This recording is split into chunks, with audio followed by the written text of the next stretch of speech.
Assalamualaikum warahmatullahi wabarakatuh. Di sini kita akan menjelaskan tentang aljabar boolean. Bình thường em không có thói quen soi gương hay sao? Thế là thấy em giây đầu tiên anh đã muốn đưa em lên thuyền. Baby bấy lâu nay ở đâu? Sao giờ mới được nhìn thấy nhau? Thật lòng những ngôi sao ngoài kia chẳng có ai lọt vào được mắt anh. Xứng tầm được là một ngôi sao ở tầng trên cao nếu anh ngay bên cạnh. Baby girl be mine. Đó là Baik, saya akan mulai dengan membacakan pengertian dari aljabar boolean yang tertulis di slide ini. Aljabar boolean adalah suatu sistem matematika yang digunakan untuk menganalisis dan menyederhanakan logika pernyataan, terutama dalam bidang elektronika digital dan pengembangan komputer. Aljabar ini dikembangkan oleh George Boole dan menggunakan nilai biner, yaitu hanya dua nilai, logika 1 benar dan 0 salah, serta operasi logika dasar seperti AND, konjungsi, OR, disjungsi, dan NOT negasi. Aljabar boolean menjadi dasar penting dalam perancangan sirkuit logika, sistem kontrol, dan algoritma pemrosesan data dalam teknologi digital. Nah, dari pengertian tersebut bisa kita simpulkan bahwa aljabar boolean adalah dasar dari segala bentuk logika dalam sistem digital yang kita gunakan sehari-hari seperti komputer, smartphone, bahkan kalkulator. Aljabar ini hanya mengenal dua nilai, benar atau salah, atau kalau dalam bentuk angka 1 dan 0. Sederhana tapi sangat kuat karena dari logika ini bisa dibuat sistem yang kompleks termasuk program komputer dan rangkaian elektronik. Operasi-operasi seperti AND, OR, dan NOT yang disebutkan nanti akan kita bahas di slide berikutnya melalui tabel kebenaran. Jadi memahami aljabar boolean itu seperti memahami cara kerja otak dari perangkat digital. Oke teman-teman, di sini saya selanjutnya akan menjelaskan operator dasar dari aljabar boolean. Di sini ada 3 operator yang akan saya jelaskan. Yang pertama itu ada operator AND, yang kedua ada operator OR, yang ketiga ada operator NOT. Nah, kita mulai dari operator yang pertama, yaitu operator AND. Operator AND bisa kita artikan juga sebagai logika konjungsi. Operator AND hanya menghasilkan nilai 1, yaitu true jika semua input bernilai 1. Dan operator AND kita bisa simbolkan dalam aljabar boolean yaitu A strip B atau AB. Kalau dalam kata itu berbentuk AND B. Saya juga punya analogi untuk menggambarkan operasi atau operator AND tersebut, yaitu bayangkan dua saklar yang harus sama-sama on agar lampu menyala. Kalau salah satu off, maka lampu akan mati. Selanjutnya di sini kita coba lihat tabel-tabel pada operator AND, yaitu logika konjungsi. Dalam tabel yang sudah saya berikan, input A itu 0 yang pertama dan input B yang pertama itu 0, maka akan menghasilkan A dan B berjumlah 0. Selanjutnya input A 0, yang kedua input B yang kedua 1, maka akan menghasilkan A dan B berjumlah 0. Input yang ketiga dari A itu 1 dan input ketiga dari B itu 0, maka akan menghasilkan A dan B berjumlah 0. Input A yang keempat berjumlah 1, input B yang keempat juga berjumlah 1, maka akan menghasilkan A dan B berjumlah 1. Balik lagi yang sudah saya jelaskan di awal, operasi AND hanya menghasilkan nilai 1 atau true jika semua input bernilai 1. Selanjutnya di sini saya akan menjelaskan operasi OR atau bisa kita sebut juga sebagai logika disjungsi. Operasi OR menghasilkan 1 jika minimal 1 input bernilai 1. Simbol dalam operasi OR bisa digambarkan dalam aljabar boolean itu A plus B. Kalau dalam kata kita tetap tulis sebagai A OR B.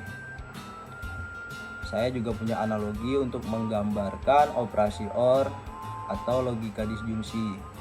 Bayangkan jika dua tombol, jika salah satu ditekan, pintu akan terbuka, jadi tidak harus kedua-duanya. Kita juga bisa lihat di tabel yang sudah saya berikan di slide, input A 0, B-nya 0, maka A OR B-nya itu akan berjumlah 0. Jika A 0, B-nya 1, maka A OR B-nya itu akan berjumlah 1. Jika A-nya 1, B-nya 0, maka A plus B-nya juga akan berjumlah 1 juga. Jika A-nya 1, B-nya 1, itu juga bisa menghasilkan A OR B-nya itu 1. Balik lagi yang sudah saya jelaskan di awal, operasi OR menghasilkan 1 jika minimal 1 input itu bernilai 1.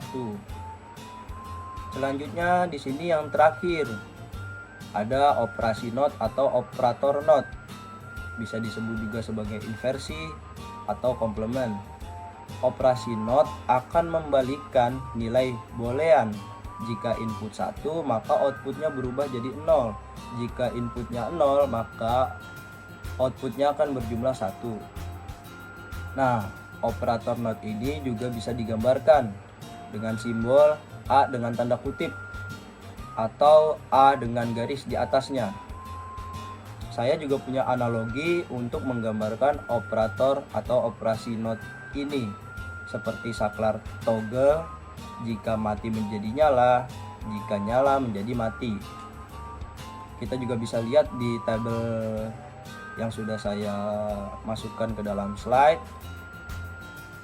A-nya 0, maka A komplement atau A inversinya itu akan berjumlah 1.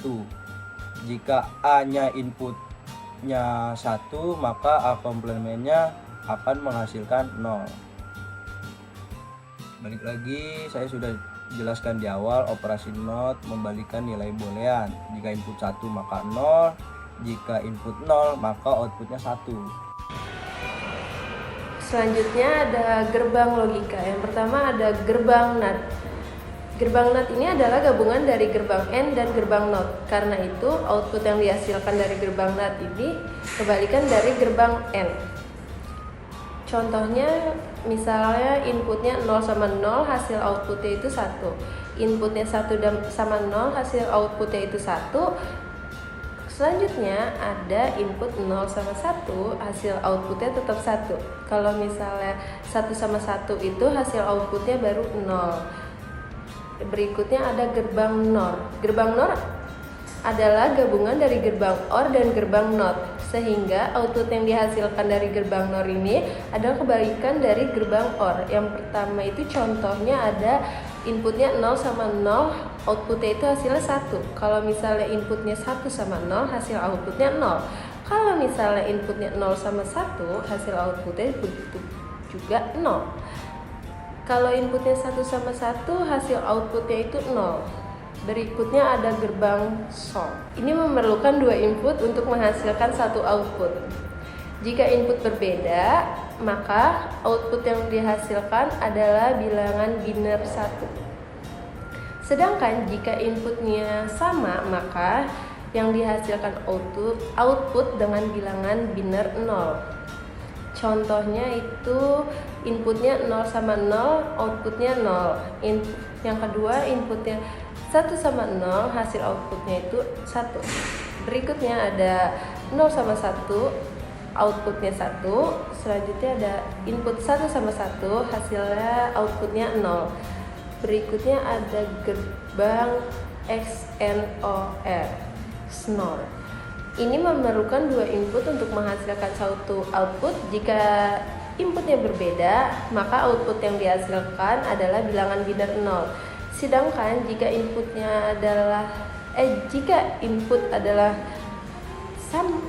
inputnya sama, maka yang dihasilkan outputnya bilangan biner 1. Contohnya itu input 0 sama 0, outputnya 1.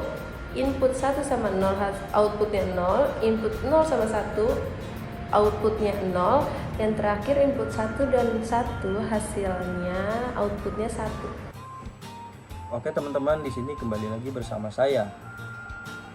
Saya akan menjelaskan fungsi boolean. Fungsi boolean adalah fungsi yang dibentuk dari n variabel boolean yang bahannya bernilai 0, false, atau 1, true. Output dari fungsi ini juga berupa 0 atau 1 tergantung dari kombinasi inputnya. Jadi yang pertama di sini saya akan menjelaskan apa sih fungsi daripada fungsi konstan. Kita jelaskan dulu pertama dari bentuknya, yaitu f dalam kurung x1, x2, titik itu bisa diisi x berapa saja tergantung dari model soalnya, xn sama dengan a, di mana a itu merupakan elemen dari konstanta 0 atau 1. Jadi penjelasannya, output dari fungsi selalu sama, yaitu konstanta 0 atau 1, tidak peduli berapapun nilai daripada inputnya. Contoh, f dalam kurung x, y sama dengan 1 selalu menghasilkan 1. Contoh yang kedua, f dalam kurung x, y sama dengan 0 selalu menghasilkan 0. Selanjutnya di sini saya akan membahas fungsi dari fungsi proyeksi. Kita jelaskan bentuknya. Bentuknya itu f dalam kurung x1, x2, xn sama dengan x. Untuk i sama dengan 1,2, n. Selanjutnya di sini ada penjelasannya. Fungsi hanya mengambil nilai dari salah satu variabel input dan menjadikannya sebagai output. Contohnya f dalam kurung x, y, z sama dengan y. Fungsi ini hanya memproyeksikan nilai dari variabel y sebagai hasil. Selanjutnya di sini kita akan bahas fungsi yang ketiga, yaitu fungsi komplement. Jadi bentuknya itu ada g dalam kurung x1, x2, xn sama dengan dalam kurung f dalam kurung lagi x1, x2, xn dalam kurung. Dan ini adalah tanda negasi. Penjelasannya, kita di sini akan menjelaskan fungsi ini memberikan hasil kebalikan atau negasi dari suatu fungsi boolean lainnya. Contohnya, jika f dalam kurung x, y sama dengan x plus y, maka g dalam kurung x, y sama dengan negasi dari x plus y. Selanjutnya di sini kita akan bahas fungsi yang keempat, yaitu fungsi gabungan. Kita gambarkan bentuknya. Yang pertama, penjumlahan fungsi h sama dengan f plus g adalah OR. Kalau perkalian fungsi yang kedua ini, h sama dengan f dikali g itu adalah n. Penjelasannya kita jelaskan.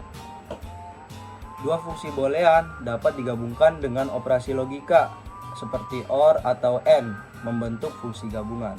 Contohnya, jika fx sama dengan x dan gx sama dengan negasi x, maka f plus g sama dengan x ditambah negasi x sama dengan 1. Contoh yang kedua, f dikali g sama dengan x dikali x negasi sama dengan 0. Selanjutnya di sini yang terakhir ada fungsi identitas. Jadi bentuknya itu adalah f sama dengan x sama dengan x lagi. Jadi fungsi ini hanya mengembalikan nilai input apa adanya. Contoh, jika x sama dengan 1 maka fx sama dengan 1. Jika x sama dengan 0 maka fx sama dengan 0. Selanjutnya kita masuk ke pembahasan berikutnya, yaitu tentang tabel kebenaran dari operasi dasar aljabar boolean. Ada AND, OR, dan juga NOT. Kita mulai dari operasi AND dulu ya, atau dalam logika disebut konjungsi. Pada tabel ini kita lihat kombinasi nilai P dan Q. Hasil dari P dan Q akan bernilai true jika keduanya bernilai true. Jadi kalau salah satunya false, hasil akan false. Bisa kita lihat dari contoh tabelnya ini. True dan true hasilnya true, true dan false hasilnya false, false dan true hasilnya false, dan false hasilnya false. Lalu kita lanjut ke bagian tengah, operasi OR atau disebut disjungsi. Berbeda dengan AND, OR akan menghasilkan true jika salah satunya saja bernilai true. Hanya ketika keduanya false, barulah hasilnya false. Kita bisa lihat contohnya, true atau true, hasilnya true, true atau false, hasilnya true, false atau true, hasilnya true, dan false atau false, hasilnya false. Berbeda ya dari yang sebelumnya yaitu AND. Lalu terakhir kita lihat ada operasi NOT atau disebut juga negasi. Ini hanya melibatkan satu variabel, yaitu P, nggak kayak sebelumnya P dan Q. Fungsinya untuk membalikan nilai dari P. Jadi ini contoh, jika P adalah true, maka negasi P adalah false. Jika P adalah false, maka negasi P adalah true. Sederhana, tapi sangat berguna, terutama ketika kita ingin membuat keputusan yang bersifat berlawanan ya. Jadi tabel kebenaran ini sangat penting untuk memahami bagaimana sih logika bekerja dalam komputer atau sistem digital, karena setiap keputusan atau perhitungan logis dalam komputer pada dasarnya mengikuti pola yang ada di tabel ini. Selanjutnya kita akan bahas tentang bentuk kanonik. Bentuk kanonik itu apa sih? Bentuk kanonik itu cara standar atau baku untuk nulis ekspresi aljabar boolean. Jadi ini kayak format standar buat nulisin ekspresi aljabar boolean. Dan juga memastikan setiap fungsi memiliki representasi yang unik. Nah, ini bentuk kanonik ini mastiin kayak setiap fungsi itu punya representasi yang unik. Oke, selanjutnya kita akan bahas salah satu bentuk kanonik yaitu SOP atau Sum of Products. Penjumlahan dari hasil kali. Penjumlahan OR atau notasinya itu plus dari hasil kali N atau biasanya notasinya titik. Nah, SOP ini digunakan saat output fungsinya sama dengan 1 pada tabel kebenaran. Di sini kita punya tabel kebenaran. Ada dua input. Yang pertama adalah variabel A dan yang kedua adalah variabel B. Nah, ini ada output fungsinya. Nah, kita cara nyari SOP-nya gimana? Kita akan fokus nyari yang output fungsinya itu 1 atau true. Nanti akan menghasilkan yang namanya minterm. Minterm ini, nah ini seperti ini. Gimana cara nyarinya? Cara nyari minterm dari tabel kebenaran itu dengan cara kita lihat nilai dari input variabelnya. Jika variabel adalah 0, jika nilai variabel adalah 0, gunakan komplemennya. Jika variabel adalah 1, gunakan bentuk aslinya. Yang pertama dulu nih, pertama kita fokus yang fungsi outputnya sama dengan 1, yaitu cuman baris yang ini dan yang ini. Oke. Gimana cara bikinnya? Oke. Yang pertama adalah variabel A dulu. Kita lihat variabel A ini adalah angka 0. Nah, jika variabel adalah 0, gunakan komplemennya. Kita tulis A komplement karena dia bernilai 0. Selanjutnya yang B itu nilainya 1. Jika variabel adalah 1, gunakan bentuk aslinya. Nah, ini berarti nggak pakai komplement, tinggal pakai penyambungnya N. Jadi A komplement N B. Selanjutnya, yang bernilai 1 juga ada di paling bawah. Nah, kebetulan dua-duanya ini angka 1. Jika variabel adalah 1, gunakan bentuk aslinya. Yaitu berarti nggak ada komplement, tinggal A N B. Kalau sudah dapat semua mintermnya, kita jumlahkan atau OR semua minterm tersebut. Nah, ini di bawah ini adalah bentuk dari SOP dari tabel kebenaran ini. Itu F sama dengan A komplement kali B tambah A kali B. Nah, ini adalah bentuk SOP dari tabel kebenaran yang ditampilkan. Selanjutnya, kita akan bahas tentang POS atau Product of Sums, yaitu perkalian dari hasil jumlah. Perkalian N dari hasil jumlah OR. Ini kebalikannya. Tadi kan penjumlahan dari hasil perkalian, ini kebalikannya perkalian dari hasil jumlah. ini digunain saat fungsi outputnya sama dengan 0 pada tabel kebenaran. Kalau tadi kan kita nyari SOP itu output fungsinya sama dengan 1, sedangkan ini kita cari yang 0. Nah, kalau tadi notasinya kita sebut minterm, sekarang maxterm. Oke, gimana cara nyarinya? Cara nyari maxterm tersebut itu dengan cara jika variabel adalah 0, gunakan bentuk aslinya. Nah, kebalikan nih. Tadi kan jika variabel adalah 0, gunakan komplementnya. Sedangkan kalau POS, kalau 0, gunain bentuk aslinya. Oke, kita lihat dulu yang pertama. Ini ada dua variabel inputnya. Kebetulan dua-duanya nilainya 0. Berarti kita pakai bentuk aslinya. A, notasinya kita pakai OR, dan B. Untuk POS kita pakai plus. Selanjutnya, jika variabel adalah 1, gunakan komplementnya atau A komplement. Misal, di sini kita ada selanjutnya yang bernilai 0. Output fungsi yang bernilai 0. Untuk A, nilai A-nya ini adalah bernilai 1. Berarti jika variabel adalah 1, gunakan komplementnya. Kita pakai A komplement. Notasinya OR. Selanjutnya nilai B-nya itu 0, berarti pakai bentuk aslinya, B aja. Oke, kalau udah dapet semua maxterm-nya, kita kalikan semua maxterm tersebut. Nah, ini di bawah ini adalah bentuk POS dari tabel kebenaran yang sama yang tadi. Ini bentuk POS-nya. Oke, kita beralih ke konversi antar bentuk kanonik. Oke. Misal kita kalau udah punya bentuk SOP-nya tapi kita mau ubah ke bentuk POS, itu gimana caranya? Nah, ini adalah salah satu caranya. Misal kita punya bentuk kanonik SOP seperti ini. F sama dengan A komplement B plus A kali B. Atau F sama dengan sigma minterm 1,3. Maksudnya M13 ini tadi kita balik dulu ke SOP. Nah, ini baris pertama disebut M0. Baris kedua M1, baris ketiga M2, baris keempat M3. Berarti dimulainya dari M0. Sedangkan kita punya ini yang tadi. Contohnya sama, A komplement B plus AB. Kita punya SOP 1,3, berarti kita punya yang M1 dan M3. Tuh. Ini salah satu bentuk notasinya. Gimana cara ubah SOP ini ke POS? Pertama kita temuin komplement dari fungsinya dulu. Gimana caranya? Itu F komplement adalah minterm yang nggak ada di F, di fungsinya. Berarti yaitu yang output fungsinya nilainya 0. Yang mana aja sih? Yang ini dan yang ini. Nah, ini yang outputnya 0, outputnya 0.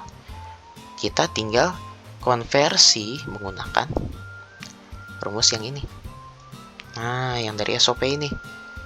Kalau 0, berarti pakai komplement. A di sini dan B di sini bernilai 0, maka kita tulis dengan komplement A komplement dan B komplement. Di sini ini nilainya 1 dan 0, berarti A-nya pakai bentuk aslinya, sedangkan B-nya pakai komplement karena dia bernilai 0. Nah, dapatlah M-nya 0 dan 2. Ini M0, ini M2. Kita udah dapat fungsi komplementnya nih. Kita ingat baik-baik, ini fungsi komplementnya. Kita akan konversi lagi gunain hukum De Morgan. Kita lanjutin pakai hukum De Morgan.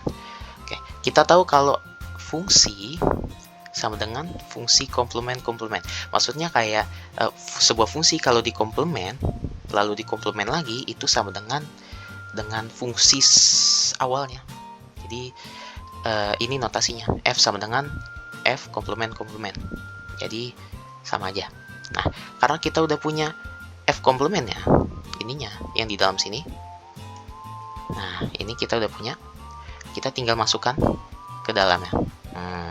F sama dengan A komplement, B komplement, tambah A, B komplement, komplement lagi. Nah, Gimana kita lanjutinnya itu langkah 1 dengan hukum De Morgan itu.